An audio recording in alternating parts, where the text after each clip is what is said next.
Faut-il courir sous la pluie?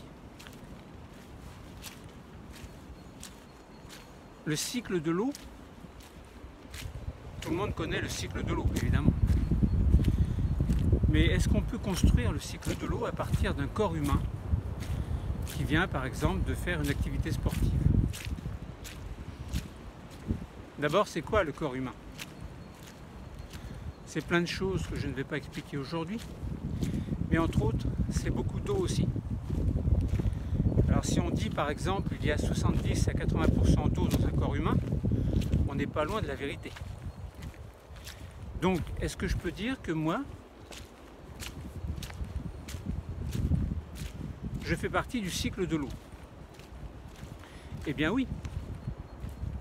D'ailleurs, si on remonte le cours de l'évolution, il y a 4,5 milliards d'années, eh bien on s'aperçoit que sur Terre, il n'y avait pas grand-chose. En fait, la Terre s'est formée il y a 4,5 milliards d'années. Alors évidemment, tout ce que nous connaissons aujourd'hui n'existait pas. Alors d'où vient l'eau? Bon, par des mécanismes que, encore une fois, je ne vais pas expliquer ici. Il y a eu des océans et tout doucement, avec le temps, eh bien, l'eau est apparue et puis dans l'eau, il y a eu des êtres vivants qui eux-mêmes sont apparus, puis qui ont colonisé l'ensemble des océans, puis ces êtres vivants sont arrivés sur la Terre pour former des organismes, constituer des organismes à partir d'une cellule primordiale en utilisant de l'eau et bien d'autres molécules pour faire en sorte que le corps humain existe et soit capable de raconter ce que je vous raconte aujourd'hui. Alors est-ce que je fais partie du cycle de l'eau? D'abord, c'est quoi le cycle de l'eau? Si par exemple, nous prenons une gouttelette d'eau par terre, qu'est-ce qu'elle devient?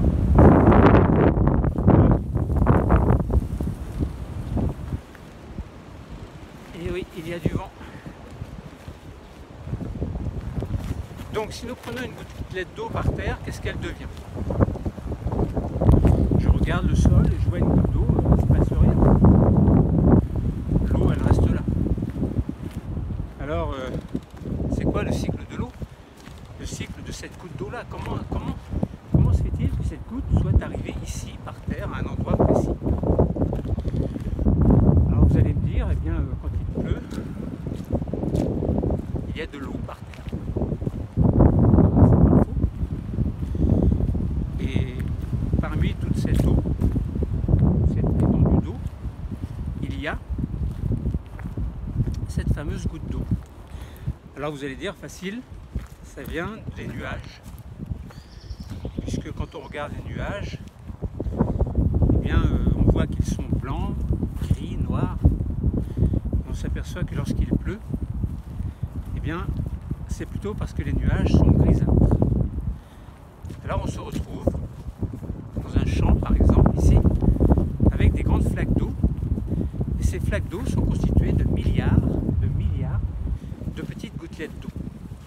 Alors si vous prenez une petite pipette et que vous aspirez de l'eau et puis qu'ensuite vous laissez couler goutte à goutte dans un bécher, par exemple, ou ailleurs, eh bien vous apercevez que cette goutte d'eau fait 0,5 cm3.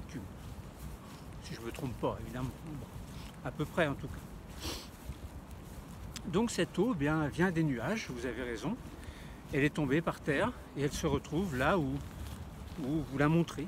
Voilà, je vous montre de l'eau, vous l'imaginez en tout cas. Voilà notre goutte d'eau qui est par terre, qui provient des nuages. Alors vous allez me dire, mais ces nuages, d'où viennent-ils? D'où viennent ces nuages? Bah, vous regardez en l'air, vous dites, tiens, je vois des nuages blancs. Vous voyez, derrière moi, il y a un nuage. Il est blanc, il est loin. Je ne vois pas d'eau à l'intérieur, normal. L'eau, c'est... Enfin, les gouttes d'eau sont très petites et pour les voir, on ne peut pas les voir en fait. Si, on peut les voir, mais si on a une flaque d'eau, on ne voit pas de gouttes d'eau, on voit une flaque d'eau. Bon. Là, si je regarde le soleil, je m'aperçois qu'il y a peut-être un lien entre le soleil Je vais vous montrer le soleil. Il existe vraiment un lien entre le soleil et les nuages. Quel est ce lien? Alors bien sûr, vous êtes de grands connaisseurs, vous allez me dire, eh bien, c'est facile. Le soleil, il émet des rayons lumineux qui sont chauds, et lorsque ces rayons lumineux viennent frapper la surface de l'eau, d'un océan, d'une mer, d'un lac, eh bien, il va y avoir une montée de cette eau qui est par terre. Pourquoi? Parce que cette eau devient légère, la densité diminue. Ah, la densité diminue. Donc ça voulait dire que notre goutte d'eau qui est tombée tout à l'heure avait une densité supérieure à la goutte d'eau qui va se diriger du sol vers le ciel pour atteindre les nuages. Alors est-ce que c'est vrai ça? C'est pas tout à fait faux.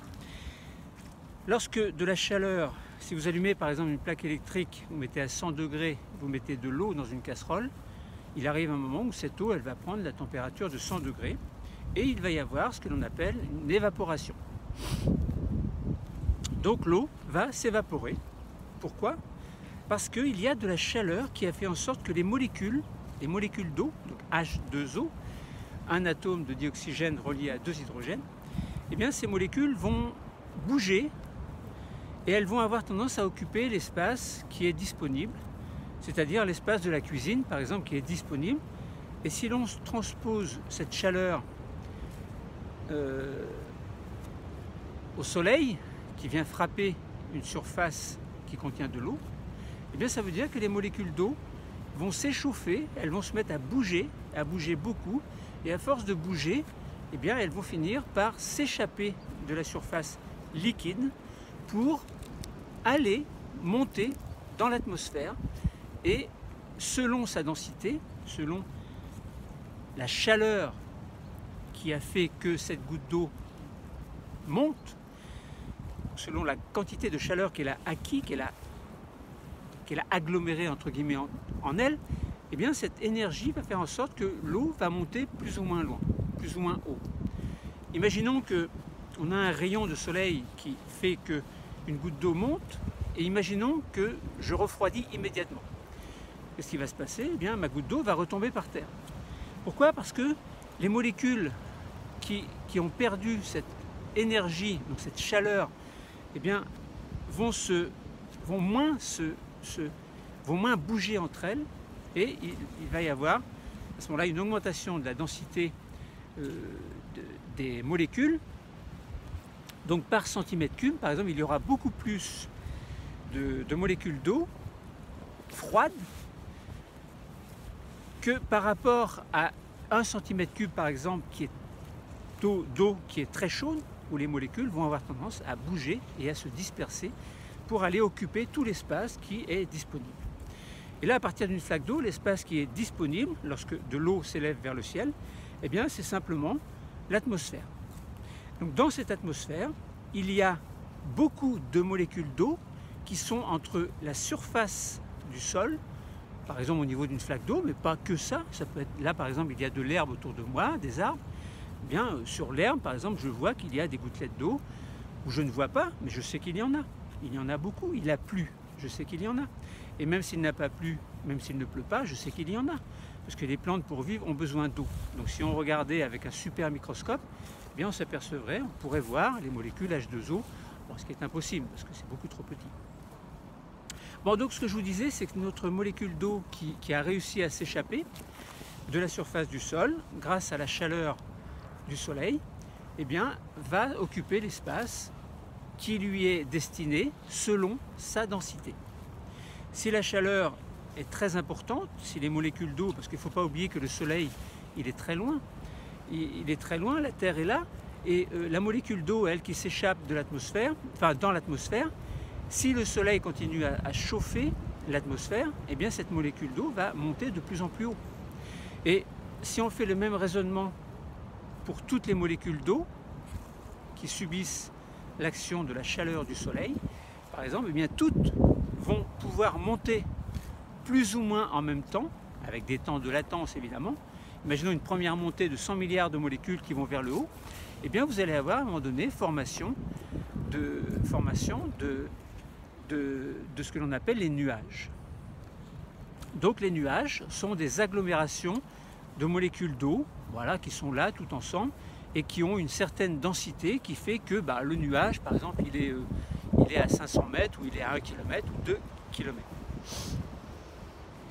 Et lorsque la chaleur continue à augmenter, se perdure, on va dire, c'est-à-dire se poursuit, si le soleil continue à chauffer et chauffer de plus en plus, eh bien, les molécules d'eau vont monter de plus en plus haut, de plus en plus et de plus en plus haut, pour former une concentration qui va s'obscurcir, de telle sorte que les nuages vont passer du blanc au gris.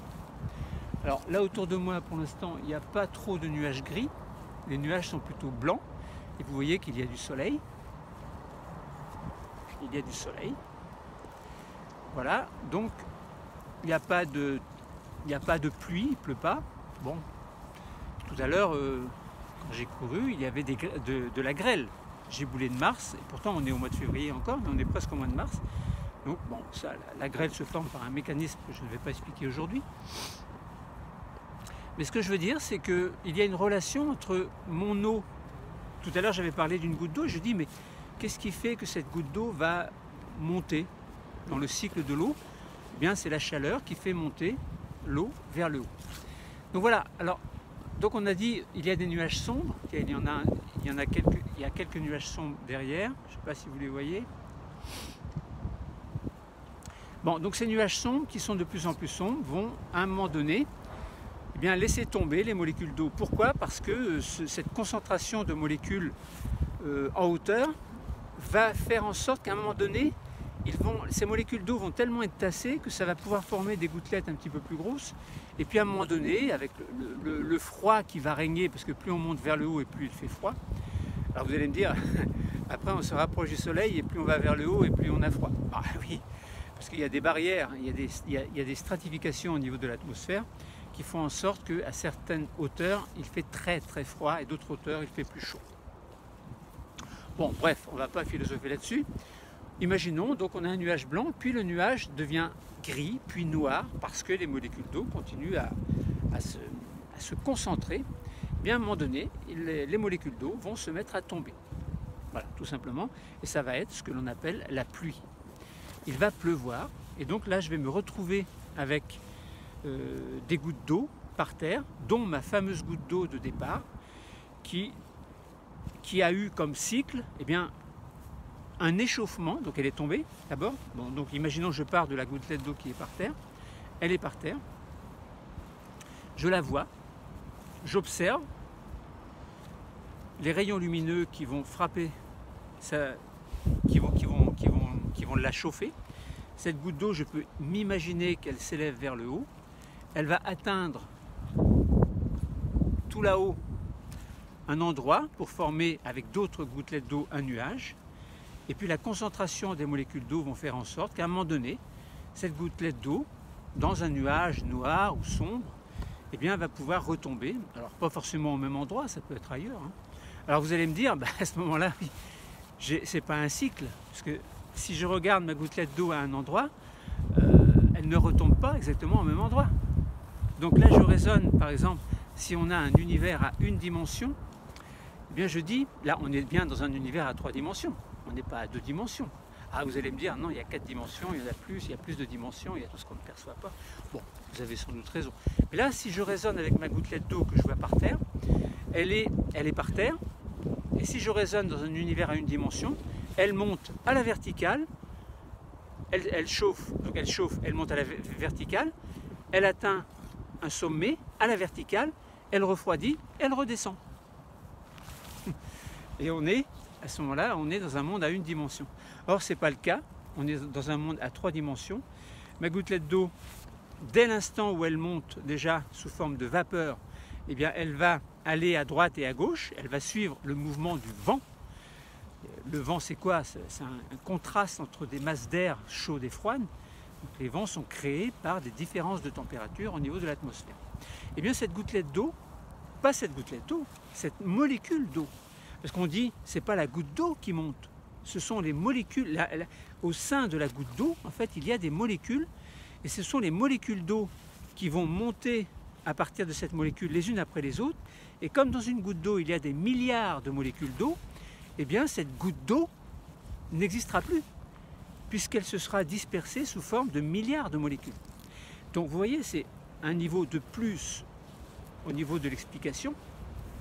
Quand on parle d'explication spiralaire, eh bien, c'est un petit peu ça, c'est qu'on part de quelque chose, et puis de fil en aiguille, à mesure que le temps passe, on s'aperçoit que les choses se complexifient, et on a de plus en plus de problèmes à résoudre à partir d'une simple goutte d'eau, en se disant, mais en fin de compte, c'est pas ma goutte d'eau qui monte en haut, ce sont les milliards de molécules qui constituent ma goutte d'eau, qui vont se trouver échauffées, et vont occuper tout l'espace. Donc ça veut dire quoi? Ça veut dire qu'au départ, Mathéo, ce que je vous disais, la goutte d'eau monte à la verticale et redescend, c'est tout à fait faux. Parce qu'à partir de ma goutte d'eau, j'ai des milliards de molécules qui vont se disperser dans toute l'atmosphère. Et chaque molécule d'eau va aller là où elle doit aller, c'est-à-dire que ça va dépendre de sa densité. Et des vents, des courants, etc. Donc ça veut dire que les molécules d'eau vont monter, se retrouver sous forme de nuages éparpillés à droite et à gauche, et ça veut dire que je ne vais jamais retrouver ma goutte d'eau en bas.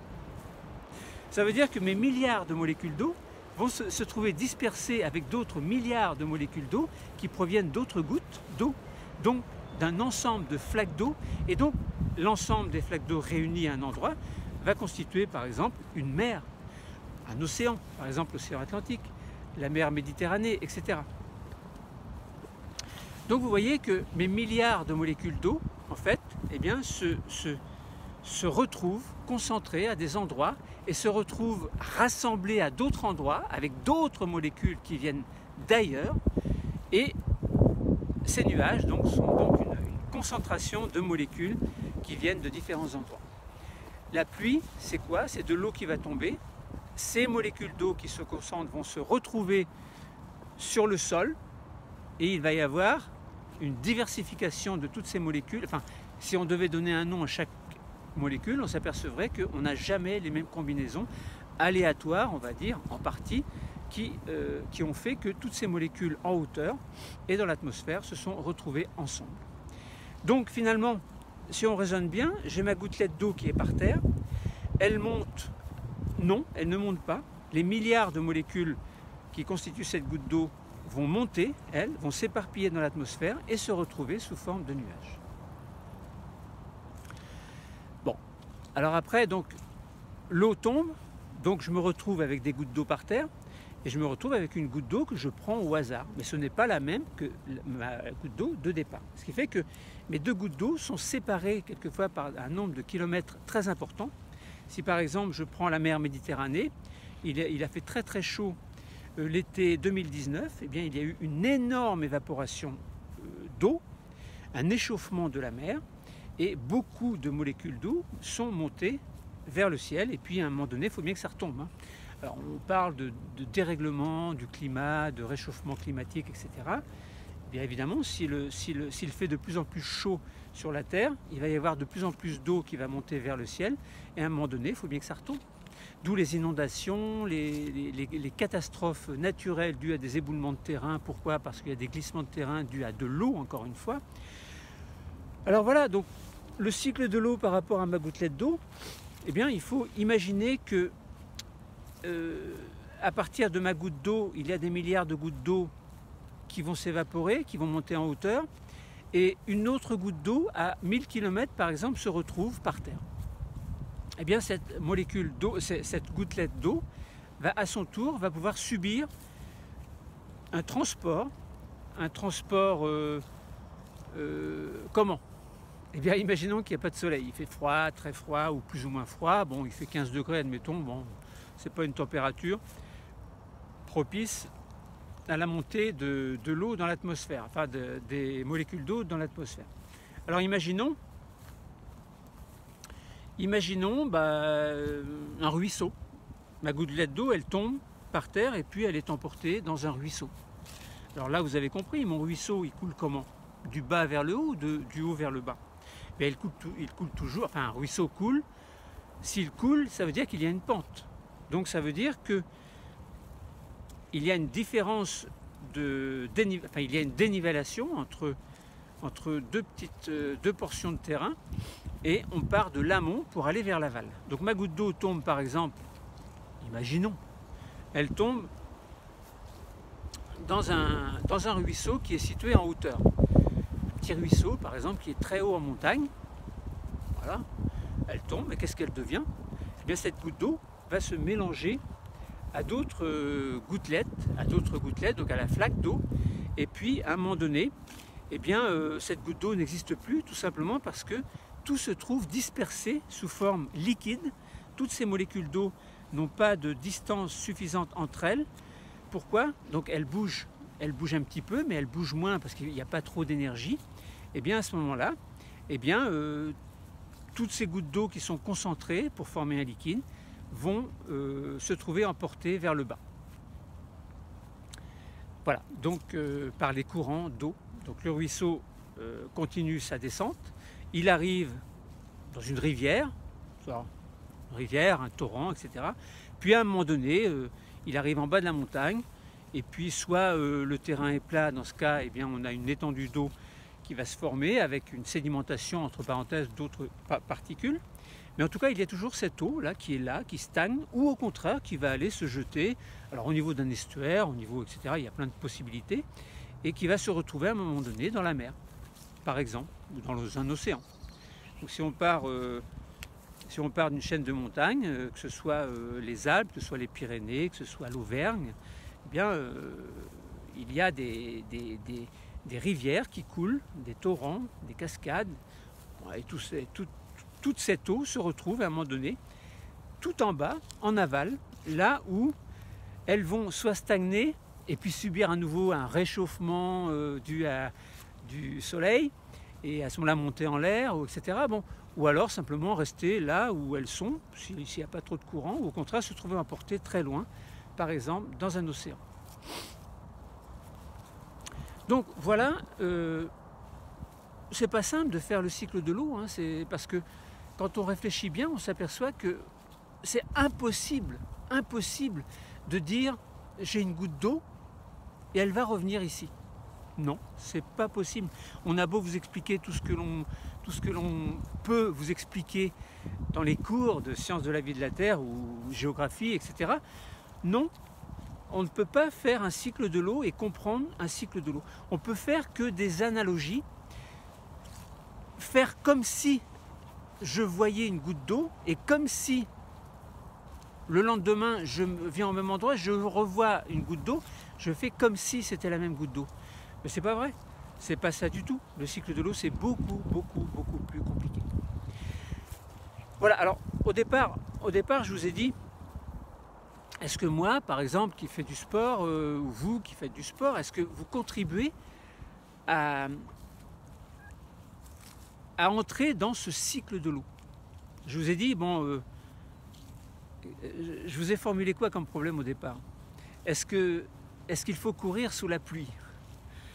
Est-ce que si j'ai besoin d'eau, est-ce qu'il faut ouvrir la bouche par exemple pour dire ah chouette il pleut, je vais boire de l'eau? Bah c'est pas tout à fait comme ça que ça se passe. On n'est pas comme les poissons qui filtrent l'eau à travers les branchies, et dans cette eau il y a du dioxygène, et puis l'oxygène va rentrer dans le sang, etc. Bon bref, le cycle de l'oxygène, le cycle de l'eau, tout ça c'est lié en fait. Alors moi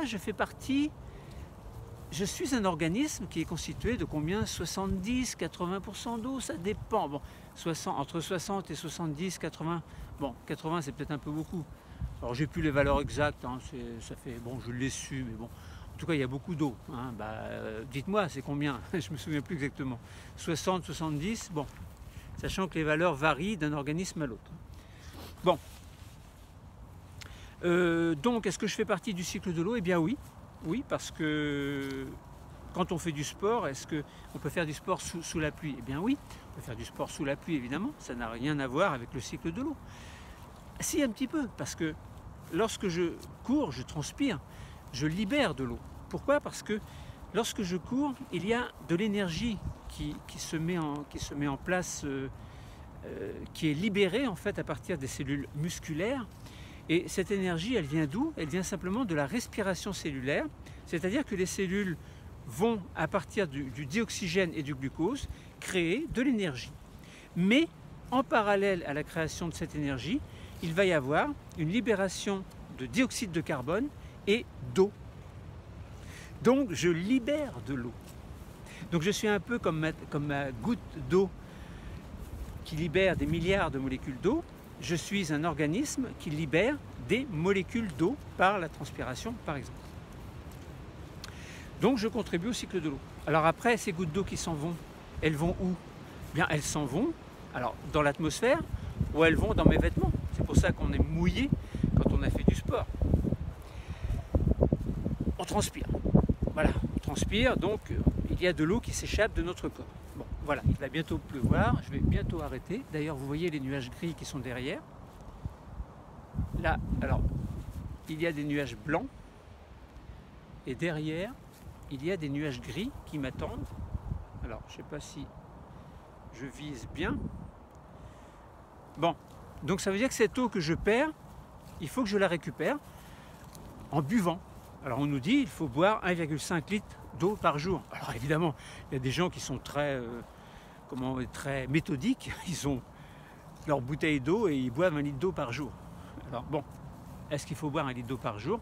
Il faut boire beaucoup, c'est vrai, il faut boire. Alors, je ne vais pas discuter là-dessus, c'est vrai, maintenant on peut en discuter.